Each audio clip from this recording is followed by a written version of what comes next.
ಸ್ಕ್ಯಾಮಿನಿಂದ ಸಿಲುಕಿ ನಲಗುತ್ತಿರುವ ಮಕ್ಕಳೇ, ಹ್ಯಾಕಿಂಗ್ ನ ನೋವಲಿರುವ ಹಳ್ಳಿ ಹೈಕಳೇ. ಸ್ಕ್ಯಾಮಿನಿಂದ ಸಿಲುಕಿ ನಲಗುತ್ತಿರುವ ಮಕ್ಕಳೇ, ಹ್ಯಾಕಿಂಗ್ ನ ನೋವಲಿರುವ ಹಳ್ಳಿ ಹೈಕಳೇ. ಗಮನವಿಟ್ಟು ನಮ್ಮ ಮಾತ ಒಮ್ಮೆ ಕೇಳಿರಿ, ಗಮನವಿಟ್ಟು ನಮ್ಮ ಮಾತ ಒಮ್ಮೆ ಕೇಳಿರಿ. ಸೋಷಿಯಲ್ ಮೀಡಿಯಾದಿಂದ ಸ್ವಲ್ಪ ದೂರ ಸರಿಯಿರಿ, ಸೋಷಿಯಲ್ ಮೀಡಿಯಾದಿಂದ ಸ್ವಲ್ಪ ದೂರ ಸರಿಯಿರಿ. ಸ್ಕ್ಯಾಮಿನಿಂದ ಸಿಲುಕಿ ನಲಗುತ್ತಿರುವ ಮಕ್ಕಳೇ, ಹ್ಯಾಕಿಂಗ್ ನ ನೋವಲಿರುವ ಹಳ್ಳಿ ಹೈಕಳೇ. ಹ್ಯಾಕಿಂಗ್ ನ ನೋವಲಿರುವ ಹಳ್ಳಿ ಹೈಕಳೇ, ಹ್ಯಾಕಿಂಗ್ ನ ನೋವಲಿರುವ ಹಳ್ಳಿ ಹೈಕಳೇ. ಹೋಯ್ತು ಹೋಯ್ತು, ಎಲ್ಲ ಹೋಯ್ತು, ನಾನು ಹಾಳಾಗೋದೆ. ಏನೋಯ್ತು ಅರ್ಜುನ್, ಯಾಕೆ ಹೀಗೆಲ್ಲ ಆಡ್ತಾ ಇದ್ಯಾ? ಲೋಕೇಶ, ಒಂದೇ ಒಂದು ಲಿಂಕಿಂದ ನನ್ನ ಭಾಳ ಹಾಳಾಗೋಯ್ತು. ಏನಾಯ್ತು? ವಾಟ್ಸಪ್ನಲ್ಲಿ ಬೇಗ ದುಡ್ಡನ್ನ ಹೇಗೆ ಮಾಡೋದು ಅಂತ ಒಂದು ಲಿಂಕ್ ಬಂತು. ಮೊದಲು ನಾನು ಅದನ್ನು ನಂಬಲಿಲ್ಲ, ಆದರೆ ಅಲ್ಲಿ ಬಂದು ರಿವ್ಯೂಸ್ ನೋಡಿ ನನಗೂ ಆಸೆ ಆಯಿತು. ಸ್ಟಾರ್ಟಿಂಗಲ್ಲಿ ಒಳ್ಳೆ ಇನ್ಕಮೇ ಬಂದಿತ್ತು. ಹೊಡೀತಲ್ಲೋ ಲಾಟ್ರಿ, ಮತ್ತಿನ್ನೇನೋ? ಹೂನು, ನಾನು ಹಾಗೆ ಅನ್ಕೊಂಡೆ. ದುಡ್ಡಿನ ಆಸೆಯಿಂದ ಇವ್ರ ಹತ್ರ ಸಾಲ ಮಾಡಿ ಲಕ್ಷಾಂತರ ರೂಪಾಯಿ ಹಾಕಿದೆ. ಆಸೆ ಹುಡ್ಸಿ ಕೊನೆಗೆ ಪಂಗ್ನಾಮ ಹಾಕ್ಬಿಟ್ರು. ಸಾಲ ಕೊಟ್ಟವರು ಹಿಂದೆ ಬಿದ್ದಿದ್ದಾರೆ, ರಸ್ತೆಯಲ್ಲೂ ಓಡಾಡೋಕ್ಕಾಗ್ತಿಲ್ಲ, ನನ್ನ ಎಜುಕೇಶನ್ ಕಡೆನೂ ಗಮನ ಕೊಡೋಕ್ಕಾಗ್ತಿಲ್ಲ. ಛೇ, ನಂದು ಒಂದು ಬಾಳ. ಲೇ ಗೌರಿ, ನೀನ್ ಯಾಕೆ ಹೀಗ್ ಡಲ್ ಆಗಿದ್ಯಾ? ನಾನು ಒಂದ್ ಸುಳಿಯಲ್ಲಿ ಸಿಕ್ಕಾಕೊಂಡು ಒದ್ದಾಡ್ತಿದ್ದೀನಿ. ಯಾಕೆ? ಏನಾಯ್ತೆ? ಅದೇನಾಯ್ತು ಅಂತ ಹೇಳ್ಬಾರ್ದಾ? ಇನ್ಸ್ಟಾಗ್ರಾಮ್ನಿಂದ ಇಂಚಿಂಚು ನೋವು ತಿಂತಾ ಇದ್ದೀನಿ. ಯಾಕೆ? ಅದ್ರಿಂದ ಏನಾಯ್ತು? ಯಾರೋ ನನ್ನ ಫೋಟೋಸ್ನೆಲ್ಲ ಮಾರ್ಫಿಂಗ್ ಮಾಡಿ ನನ್ನ ಬ್ಲ್ಯಾಕ್ ಮೇಲ್ ಮಾಡ್ತಾ ಇದ್ದಾರೆ. ಈಗ ನಾನು ಕೇಳ್ದಷ್ಟು ಹಣ ಕೊಡು, ಇಲ್ಲಾಂದರೆ ನಿನ್ನ ಫೋಟೋಸ್ನೆಲ್ಲ ಸೋಷಿಯಲ್ ಮೀಡಿಯಾದಲ್ಲಿ ಹಾಕ್ತೀನಿ ಅಂತ ಹೆದರ್ಸ್ತಿದ್ದಾರೆ. ಹಾಗಾದ್ರೆ ಏನ್ ಮಾಡ್ತೀಯೇ? ಒಳ್ಳೆ ಪ್ರಾಬ್ಲಮ್ನಲ್ಲಿ ಸಿಗಾಕೊಂಡಿದ್ಯಾ? ಏನು ಮಾಡೋದು ಅಂತ ತಿಳಿತಾನೇ ಇಲ್ಲ. ನಮ್ಮ ತಂದೆ ತಾಯಿಗೆ ಗೊತ್ತಾದರೆ ನನ್ನ ಗತಿ ಅಷ್ಟೇ, ನಾನಂತೂ ಜೀವಂತ ಇರಲ್ಲ. ಲೇ ಲೇ ಲೇ, ಹಾಗೇನಾದ್ರೂ ದುಡುಕ್ಬಿಟ್ಯಾ? ಅದಕ್ಕೆ ಕಣ್ರೋ, ಏನ್ ಮಾಡೋಕ್ಕೂ ಮುಂಚೆ ಒಂದ್ಸಲ ಚೆನ್ನಾಗಿ ಯೋಚನೆ ಮಾಡಬೇಕು. ಲೇ ಅರ್ಜುನ, ಸಾಲ ತೀರ್ಸಕ್ ಇವಾಗ ದುಡ್ಡಿಗೆ ಏನ್ ಮಾಡ್ತೀಯೋ? ಏನು ಮಾಡೋದು ನನಗೂ ತಿಳಿತಾ ಇಲ್ಲ. ಈಗ ಉಳಿದಿರೋದು ಒಂದೇ ದಾರಿ, ನಮ್ಮ ತಾತ ಬಿಟ್ಟೋಗಿರೋ ಚೂರು ಪಾರು ಆಸ್ತಿ. ರೈತ ಇಲ್ಲದೆ ಈ ದೇಶ ಇಲ್ಲ. ಬಡ ರೈತರಿಗೆ ನ್ಯಾಯ ಕೊಡಿಸದೇ ಇದ್ರೆ ನಾನು ರೈತ ನಾಯಕನೇ ಅಲ್ಲ. ರೈತರ ಪರವಾಗಿ ನಾನು ಹೋರಾಟ ಮಾಡ್ತೀನಿ. ಅಪ್ಪ, ಅಪ್ಪೋ, ಅದೇನೋ ಹೋರಾಟ ಮಾಡ್ತೀನಿ ಅಂತಿದ್ದೀರಿ, ನಿಮಗೆ ಪುಣ್ಯ ಬರಲಿ. ಮಳೆ ಬೆಳೆ ಇಲ್ಲದೆ, ರೊಟ್ಟಿಗೆ ಹಿಟ್ಟಿಲ್ದೆ ಮನೆಯಲ್ಲಿ ಹೆಂಡತಿ ಮಕ್ಕಳು ಸಾಯ್ತವ್ರೆ. ಅದಕ್ಕೆ ಮಲ್ಲಣ್ಣ, ನಿಮ್ಮಂಥವ್ರ ನೋವುಗಳನ್ನ ಹೋಗಲಾಡಿಸಿ ನಿಮ್ಮ ಜೀವನದಲ್ಲೂ ಒಂದು ಬೆಳಕು ಬರಲಿ ಅಂತ ತಾನೇ ನಾನು ಹೋರಾಡ್ತಿರೋದು. ಹೌದಾ? ಹಾಗಾದ್ರೆ ನಾನು ನಿಮ್ಮ ಜೊತೆ ಹೋರಾಟಕ್ಕೆ ಬರ್ಬೋದಾ? ಓ, ಬರ್ಬೋದು. ಬರ್ಬೇಕಾದ್ರೆ ಹಂಗೆ ಒಂದು 500 ರೂಪಾಯಿ ತಗೊಂಡ್ ಬಾ. ಅದು ನಮ್ಗಲ್ಲಪ್ಪ, ನಿನ್ನ ರೈಲ್ ಟಿಕೆಟ್ಗೆ. ಏನು, 500 ರೂಪಾಯಿನಾ? ಹೊಟ್ಟಿಗೆ ಇಟ್ಟಿಲ್ಲ, ಜುಟ್ಟಿಗೆ ಮಲ್ಗೆ ಅಂದಂಗೆ ಎಲ್ಲಿಂದ ಬರ್ಬೇಕು ಸ್ವಾಮಿ ನಮ್ಮ ಹತ್ರ 500 ರೂಪಾಯಿ? ನೋಡು ಮಲ್ಲಣ್ಣ, ನಾವು ಹೇಳಿದ್ ಕೇಳ್ಕೊಂಡು ಬರೋರ್ನ ಮಾತ್ರ ನಾವು ಕರ್ಕೊಂಡು ಹೋಗ್ತೀವಿ. ಇಷ್ಟ ಇದ್ರೆ ದುಡ್ಡು ತಗೊಂಡ್ ಬಾ, ಇಲ್ಲದಿದ್ರೆ ಬಿಡು, ನಾನು ಹೋಗ್ತಿದ್ದೀನಿ. ಅಪ್ಪ, ಇರಲ್ಲ ಅಂದ್ರೆ ಇರಲ್ಲ, ನಾನಂತೂ ಈ ಊರಲ್ಲೇ ಇರಲ್ಲ. ನನ್ನ ಮಾತು ಕೇಳು ಮಗ, ನಿಂತ್ಕೊಳ್ಳಪ್ಪ, ನಿಂತ್ಕೊಳ್ಳೋ. ಬಿಡಪ್ಪ, ನಾನು ಹೋಗ್ತೀನಿ. ಬೇಡ ಅಂದ್ರು ಇಂಜಿನಿಯರಿಂಗ್ ಓದು ಅಂತ ಹಠ ಮಾಡಿ ಓದಿಸಿದ್ರಿ. ಆದರೆ ಈಗ ನೋಡಿ, ನನ್ನ ಎಜುಕೇಷನ್ ತಕ್ಕ ಹಾಗೆ ಹೈಟೆಕ್ ಜಾಬು ಸಿಗ್ತಾ ಇಲ್ಲ. ನನ್ನ ಕಮಿಟ್ಮೆಂಟ್ಸು ನನ್ನ ಕುರುಳಿಗೆ ಸಿಕ್ಕ ಹಾಕೊಂಡು ಒದ್ದಾಡೋ ಥರ ಆಗಿದೆ. ಲೋ ಅರ್ಜುನ, ಯಾಕೋ ನಮ್ಗೆ ಹಿಂಗೆ ಹೊಟ್ಟೆ ಉರಿಸ್ತಾ ಇದೆಯಾ? ನೀನ್ ಬೆಳೆದು ದೊಡ್ಡವನಾಗ್ಬೇಕಂತ ತಾನೆ ನಾವಿಷ್ಟೆಲ್ಲ ಖರ್ಚು ಮಾಡಿದ್ದು. ಅಮ್ಮ, ಹೇಗಿದ್ರು ನಮ್ಮ ಹೊಲದಲ್ಲಿ ಮೊದಲಿನ ಥರ ಬೆಳೆ ಬೆಳೀತಿಲ್ಲ, ಭೂಮಿಲಿ ಫರ್ಟಿಲಿಟಿ ಇಲ್ಲ, ಬೋರ್ವೆಲ್ ನೀರು ಪಾತಾಳ ನೋಡ್ತಿದೆ.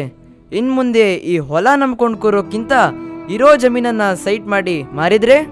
ಏನೋ ಮಗ ಈಗಂದ್ಬಿಟ್ಟೆ, ನಮ್ಮ ತಾತ ಮುತ್ತಾತ ಬಾಳಿ ಬದುಕಿರೋ ಜಮೀನದು, ನಿಮಗೋಸ್ಕರ ಇರಲಿ ಅಂತ ಉಳಿಸೋಗಿದ್ದಾರೆ. ಅವ್ರು ನಮ್ಗಾಗಿ ಬಿಟ್ಟು ಹೋದ ಆಸ್ತಿನೆಲ್ಲ ಮಾರು ಅಂತಿದ್ಯಲ್ಲೋ. ಬೇಡ ಕಣೋ, ಬೇಡ. ನನಗೂ ಯಾಕೋ ಇದು ಸರಿ ಕಾಣಿಸ್ತಿಲ್ಲ. ಅಮ್ಮ, ತಾತ ಮಾಡಿರೋ ಆಸ್ತಿನೇ ನಿಜ, ಆದರೆ ಅಪ್ಪ ಹಾಕಿದ ಆಲದ ಮರ ಅಂತ ಕೈ ಕಟ್ಕೊಂಡು ಕೂರಕ್ಕಾಗುತ್ತಾ? ಅಲ್ವೋ ಕಂದ, ಅದೇನ್ ಮಾಡ್ಬೇಕಂತ ಹೇಳು. ಕಾಲಕ್ಕೆ ತಕ್ಕ ಹಾಗೆ ಬದಲಾಗೋ ಜಾಣ್ತನ ಇರಬೇಕು. ಸರಿ ಅಪ್ಪ, ಈಗ ನನ್ನನ್ನು ಏನು ಮಾಡು ಅಂತ್ಯಾ? ಹೇಗಿದ್ರು ನಮ್ಮ ಜಮೀನು ಹೈವೇಗೆ ಹತ್ರ ಇದೆ, ಆ ಕಡೆ ಏರ್ಪೋರ್ಟ್ಗೆ, ಈ ಕಡೆ ಸಿಟಿಗೂ ಹತ್ರ ಇದೆ. ಇಂಥ ಬಂಗಾರದಂಥ ಜಮೀನ ಕೊಡ್ತೀನಿ ಅಂದ್ರೆ ಕೊಂಡ್ಕೊಳ್ಳೋದಕ್ಕೆ ಜನ ಕ್ಯೂ ನಿಲ್ತಾರೆ. ಹೌದೇನೋ ಕಂದ, ನಮ್ ಜಮೀನ್ ಅಷ್ಟೊಂದು ಬೆಲೆ ಬಾಳುತ್ತೇನೋ. ಹೌದಮ್ಮ.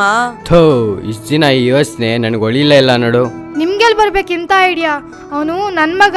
ಸರಿ ಮಗ, ನೀನು ಹೇಳ್ದಾಗೆ ನಮ್ಮ ಜಮೀನ ಸೈಟ್ ಮಾಡಿ ಮಾರಿ ಮುಂದಿನ ದಾರಿ ನೋಡೋಣ ಬಾ.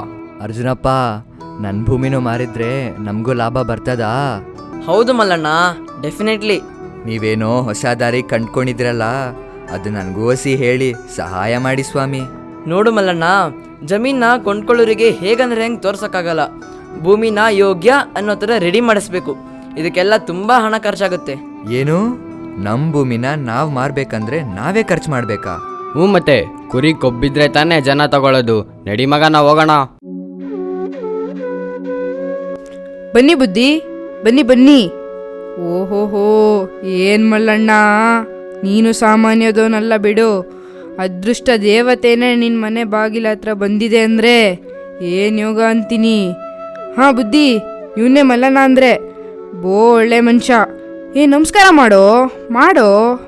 ನಮಸ್ಕಾರ ಬುದ್ಧಿ. ನಮಸ್ಕಾರ. ನೋಡು ಮಲ್ಲಣ್ಣ, ನಾನು ನೇರವಾಗಿ ವಿಷಯಕ್ಕೆ ಬರ್ತೀನಿ. ನಾನು ಈ ಊರಲ್ಲಿ ಒಂದು ಫ್ಯಾಕ್ಟ್ರಿ ಓಪನ್ ಮಾಡ್ತಾ ಇದ್ದೀನಿ. ಅದಕ್ಕೆ ಬೇಕಾಗಿರೋ ಎಲ್ಲ ಜಮೀನು ಆಲ್ರೆಡಿ ಪರ್ಚೇಸ್ ಮಾಡಿದ್ದೀನಿ. ನಿಂದೊಂದೇ ಬ್ಯಾಲೆನ್ಸ್ ಇರೋದು. ನಿಮಗೆ ನಮ್ಮ ಭೂಮಿನೇ ಯಾಕೆ ಬೇಕು ಸ್ವಾಮಿ?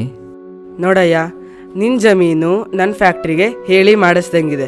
ಅದು ಅಲ್ಲದೆ ನನ್ನ ಫ್ಯಾಕ್ಟ್ರಿಲಿ ಉತ್ಪಾದನೆ ಆದ ಪ್ರಾಡಕ್ಟ್ಸ್ನ ನಾನು ಬೇರೆ ರಾಜ್ಯಕ್ಕೆ ಮಾರ್ತಾ ಇದ್ದೀನಿ.